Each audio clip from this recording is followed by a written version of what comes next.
May adlaw kaninyo mga lods. Nadita ang saog dito sa tong unit kay tubod kayo. Tong ipabunlot aning sa dam. Ako da nag baktas-baktas unsa kay pangitaan niya dia.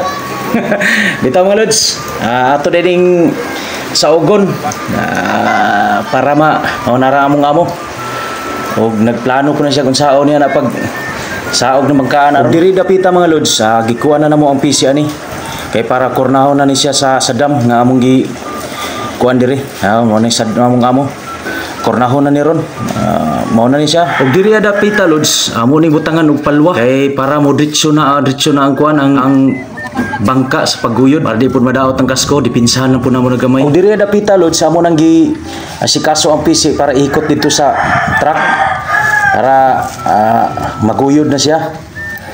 Amo na nang gikuha no, i-convert na namo ng mga PC ana. Ug sao na mo pagkuan nya dili pud siya mahugot. Kataw-taw na lods. Amo na nang guyoron. Ug tanawa lang ninyo ang panghitabo aning dapita.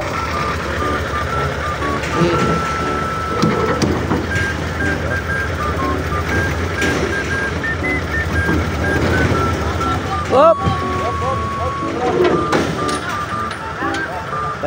Bats na. Ay ako ng giko ano pugsay na tinay ra ba na ano kumukuha man ako damo ko Ay John ano pa siya dito tanggal na si Yanin na tanggal mo ugot nini no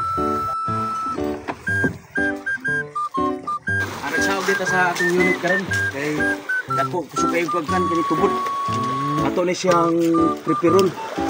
Diwali ang diferensya ni sinuguro ng mga lods kung dito. Saktak man ta pero na-diri ang diferensya kung kusok yung tubod. Kini mga lods. Buton siya imayo nila nga buhaton ka.